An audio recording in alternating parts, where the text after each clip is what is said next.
Las lenguas es uno de los dones extraordinarios que más impactaron en el comienzo de la Iglesia visible de Cristo y en la obra evangelística que se llevó a cabo en los primeros años de la Iglesia. Lastimosamente, el don de lenguas, hoy en día, ha sido blasfemado por muchas personas que hacen un uso indebido, burlesco y antibíblico de un don tan importante para la Iglesia como lo es este. Por eso, en este video, hablaremos de este don, de algunas malas interpretaciones y aplicaciones, pero sobre todo, hablaremos ¿cómo este don se llevó a cabo en el inicio de la Iglesia primitiva?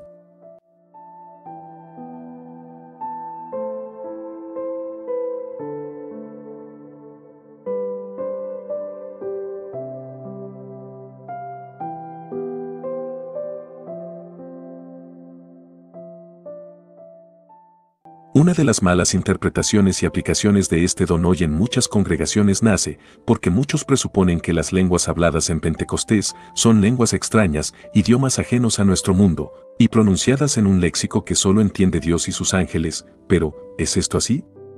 La respuesta es, no. Por el contexto y por la palabra que Lucas coloca en los idiomas originales, se da a entender, explícitamente, que las lenguas habladas por estas personas eran idiomas conocidos, lenguas de este mundo, léxicos, que evidentemente entiende Dios y sus ángeles, pero también los hombres.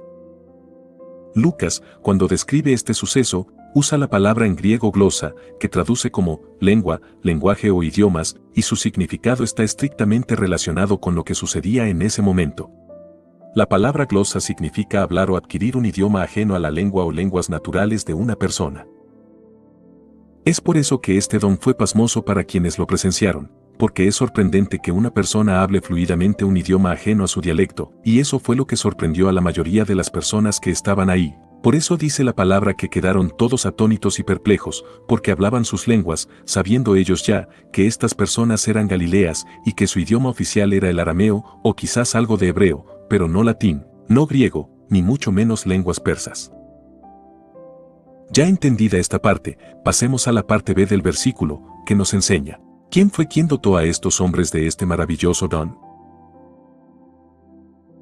Cuando la palabra dice que las lenguas fueron repartidas como de fuego, debemos entender que hay una diferencia gramatical entre decir, como de fuego, y de fuego. La primera alude a una representación simbólica, y la segunda a una representación literal. El fuego simbólicamente representa que la presencia del Señor se había manifestado, así como se manifestó con fuego a Moisés y así como se le manifestó con fuego a Salomón. Las lenguas que estos hombres hablaban, las lograron hablar porque Dios a través del Espíritu Santo había llenado aquel lugar con su presencia y los había llenado a ellos.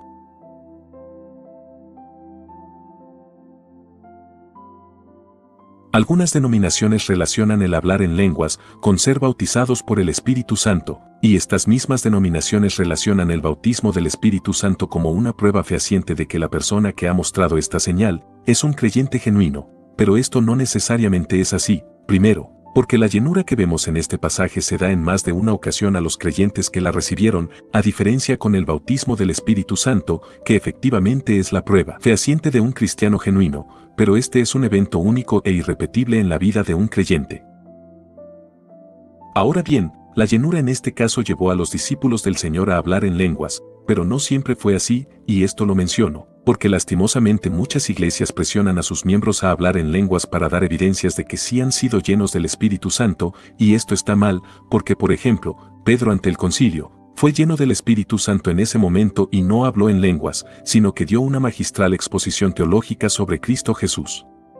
Y más adelante, cuando son liberados, dice la palabra que ellos fueron con los demás hermanos y contaron todas las cosas que habían sucedido, y dice que mientras oraban, todos fueron llenos del Espíritu Santo, pero ¿hablaron en lenguas? No. Dice la palabra que hablaban con denuedo la palabra de Dios. Y para ratificar esta postura, basta con ir a los idiomas originales, tanto en Hechos 2 como en Hechos capítulo 4, la palabra ser lleno es la misma. Entonces, estos ejemplos sirven para tener en cuenta que, si bien las Escrituras señalan que cuando una persona es llena del Espíritu Santo puede manifestar el don de lenguas, no siempre será la única evidencia, porque predicar a Cristo fielmente y hablar con denuedo la palabra de Dios también son evidencias de haber sido llenos del Espíritu Santo. Por último, hay algo muy importante que debemos tener en cuenta con respecto a las lenguas que fueron derramadas en Pentecostés, y es que estas lenguas no fueron dadas como un don, sino como confirmación de la promesa que Jesús les había hecho a los discípulos en Juan capítulo 15 versículos 26 y 27 y en su discurso antes de la ascensión. Por lo tanto, estas lenguas tenían un carácter probatorio, de mostrarle y darles una prueba visible y palpable a los discípulos de que las palabras de Jesús eran ciertas.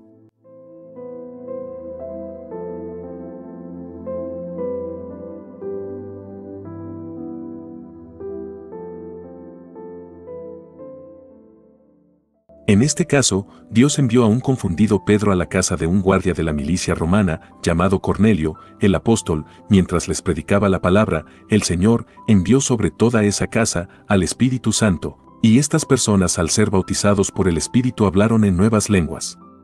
Ahora bien, a diferencia de Pentecostés, en este caso no se menciona qué tipo de idiomas hablaron estas personas, pero se sabe, por la palabra que se usa, que eran idiomas terrenales ajenos a su idioma natal.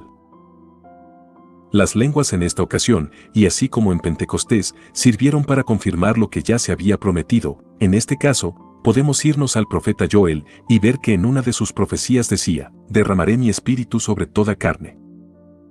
Esta profecía hablaba de la inclusión de un nuevo pueblo al pacto de Dios, y este pueblo es al que tú y yo pertenecemos, el pueblo gentil. Ya para este momento hablar de dos pueblos era un concepto obsoleto, aún así, muchos todavía seguían con esta distinción. Por eso Dios como una prueba fehaciente les otorga nuevas lenguas a esos hombres ajenos a Israel, para que a ninguno de los circuncisos que estaban viendo esa manifestación no les quedara duda, que ahora los incircuncisos podían ser parte del pueblo de Dios. Esto para ese momento era algo impensable, es más, muchos judíos cuestionaron el obrar de Pedro, y apenas lo vieron, le preguntaron, ¿por qué has entrado en casa de hombres incircuncisos, y has comido con ellos? Pero como Pedro había visto que, así como en Pentecostés, el Espíritu Santo fue derramado en la casa de Cornelio, contó todo, y los judíos, que en un principio se tornaron reacios por lo que Pedro había hecho, terminaron glorificando a Dios y diciendo, de manera que también a los gentiles ha dado Dios arrepentimiento para vida.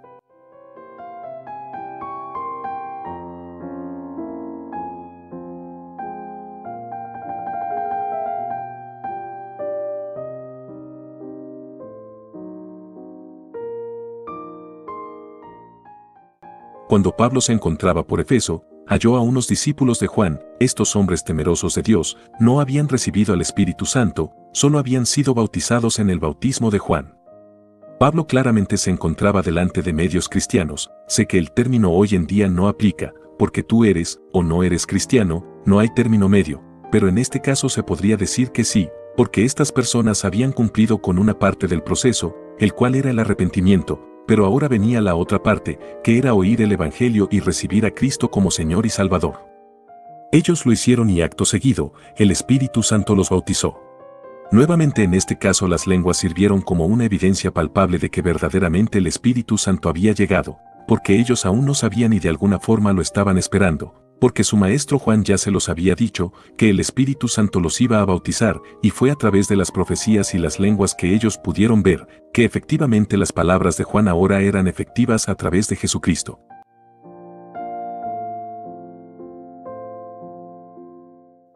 Haciendo un repaso por todo lo dicho anteriormente podemos llegar a las siguientes conclusiones. Primero, las lenguas eran idiomas conocidos. Segundo, las lenguas eran el producto de la manifestación del Espíritu Santo. Tercero, ser bautizados por el Espíritu Santo o ser llenos por él puede llevarte a hablar en lenguas o puede que no.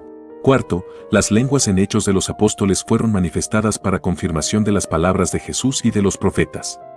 Quinto, las lenguas en Hechos de los Apóstoles tenían un carácter probatorio. Sexto, las lenguas en Hechos de los Apóstoles tenían un carácter evangelístico.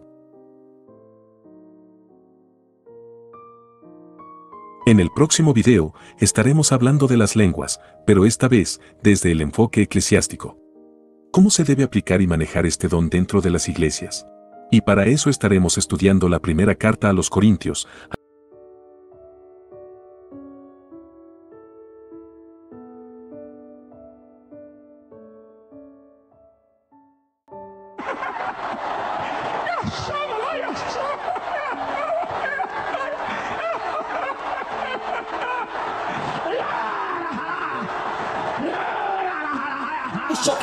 Levanto yo cené. Te levanto hoy. Oye, el socuta de bacanda. Esto no me soba. Nada más se me cua. Cuidado que se me cae la peluca, no me mira hagas. manso que te debe caer. Oye, La que- insulto. Rababaso, coroboso, coco, coco, coco, rababaso, tritataka, abaso, ye, ye, babaso, bababaso, tratababaso,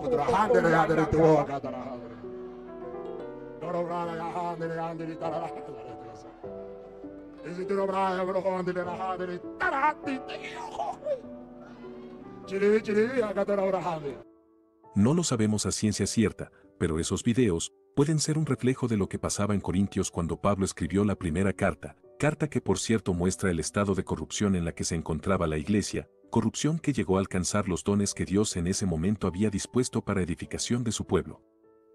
El diablo nunca se ha preocupado por el mundo, él sabe que los tiene a todos bajo su dominio, el diablo por quien se preocupa y donde emplea todos sus esfuerzos y ataques es en la iglesia del Señor. ¿Y con qué nos ataca? Pues con su mejor arma, la mentira y la falsedad. La iglesia de Corintios había sido asediada por Satanás, invadió a esa iglesia con falsos cristianos y falsas doctrinas que corrompieron moral y espiritualmente a los creyentes de esa congregación. Tan ahogados en la mentira de Satanás estaban estas personas que el discernimiento espiritual, ese don que le permite a la iglesia probar los espíritus, reconocer el bien y el mal y comprender la verdad y percibir la mentira, ese don se había perdido. Tan perdido estaba, que hubo un caso de inmoralidad sexual tan aberrante que ni en los paganos se había visto, que los miembros de la iglesia de Corintios lo veían como algo normal. Toda esta corrupción, moral, espiritual y bíblica que había en Corintios, afectó también el uso de los dones espirituales. Por ejemplo, el apóstol menciona que había unos que decían hablar en nombre de Dios. No sabemos si a través de lenguas o a través de profecías, pero el punto es que en medio de sus éxtasis terminaban maldiciendo a Jesús. La falta de discernimiento que había en la iglesia, sumada a la corrupción de los dones que en ese momento existía, llevó al apóstol a escribirles ciertas instrucciones con respecto al uso de los dones espirituales, basado en un principio fundamental del cual carecía la iglesia de Corintios y del cual, lastimosamente, carecen hoy en día muchas congregaciones.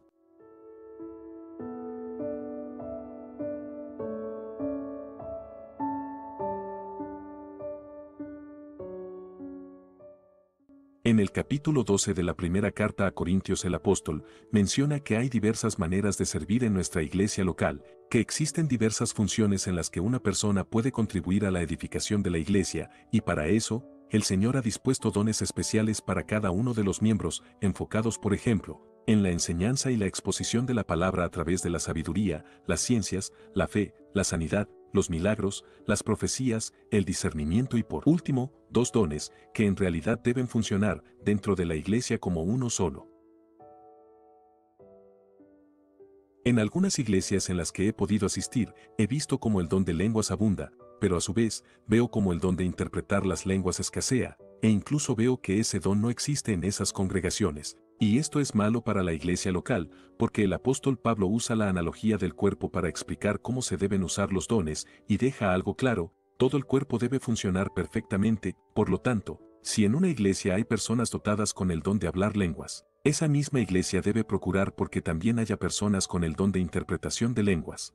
Si el don de lenguas es la pierna izquierda y el don de interpretar lenguas es la pierna derecha, ¿qué pasa si la pierna derecha no está? Pues la iglesia camina mal. Todas las partes del cuerpo deben estar completas y caminando en armonía. Pablo dice, ustedes son el cuerpo de Cristo y cada uno de ustedes es un miembro con una función particular. La iglesia no solo debe enfocarse en hablar en lenguas y emplear todos sus esfuerzos en que sus miembros las hablen, también debe procurar buscar el otro don, porque estos dos son complementarios. Jamás una iglesia prosperará en el uso de los dones si no lo usa debidamente, así que la primera instrucción que da el apóstol Pablo es que las lenguas y su interpretación estén presentes ambas al mismo tiempo. Si su iglesia hoy en día habla en lenguas y no hay quien la interprete, pues lastimosamente su iglesia está haciendo un uso indebido de ese don y dudo que Dios lo esté respaldando.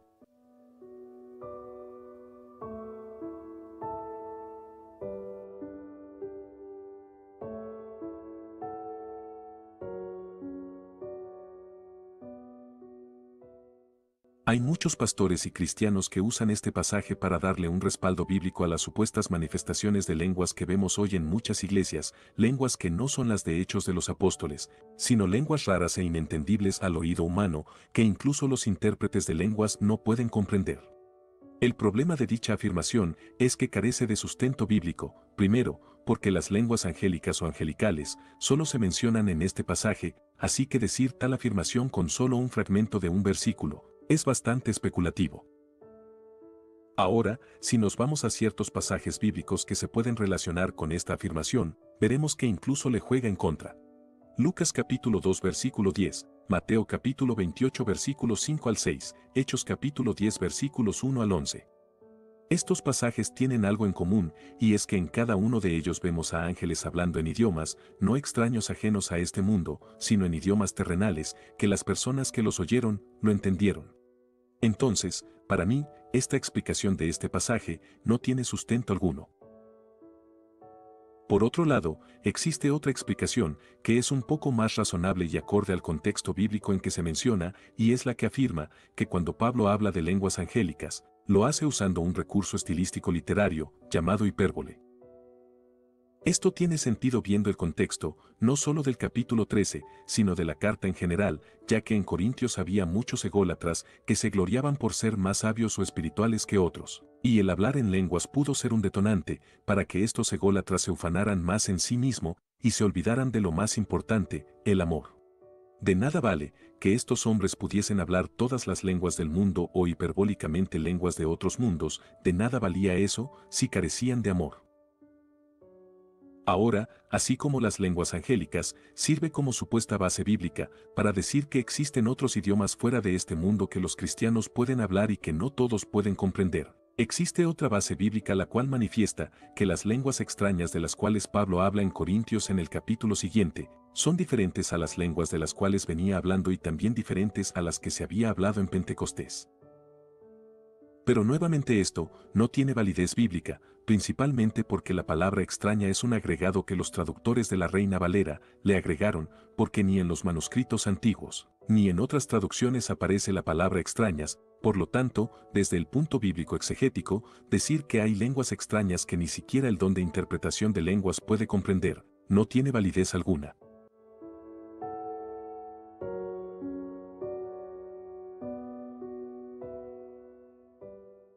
Pablo en este capítulo enfatiza que las profecías son más importantes que las lenguas. Si quieren saber por qué el apóstol dice esto, al final del video, estará una serie completa donde bíblicamente exponemos todo sobre el don de profecía, así que, acabado este video, los invito a ver esa serie.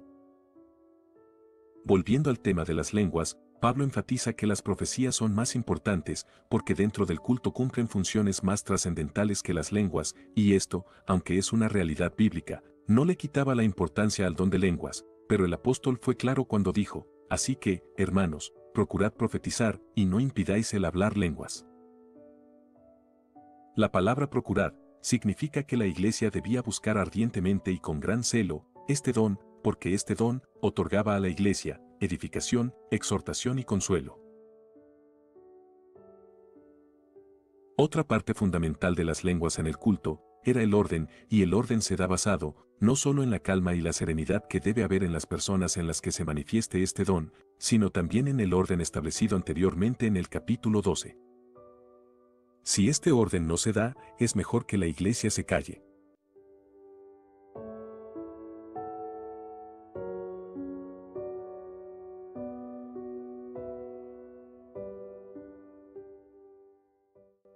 Nuevamente, hago hincapié en este tema, pero, así como yo lo hago, también lo remarcó el apóstol, es más, se puso él como ejemplo de que si él hablase en lenguas y no tiene quien las interprete, pues eso no sirve de nada, porque él dice que hablar en lenguas sin interpretación es como la flauta o el arpa que hace sonidos que no son claros, y como no hay quien la interprete nadie sabrá cuál es la melodía que se está tocando, o por ejemplo como la trompeta, si la trompeta de guerra no suena bien, nadie va a alistarse para combatir. Pablo, después de estos ejemplos, dice, así sucede con ustedes, si hablan con palabras que no se pueden entender, nadie va a saber lo que dijeron. Será como hablarle al viento. Por eso es importante que las iglesias en las cuales bíblicamente se manifiesta este don, no solo oren para que las lenguas se hagan presente, sino también para que los intérpretes se levanten y expliquen a toda la congregación lo que las lenguas han manifestado. Para finalizar, hay una parte que también se ve en muchas iglesias y que, si bien para mí tiene algo de validez bíblica, no es la prioridad y no es lo que debe buscar el creyente.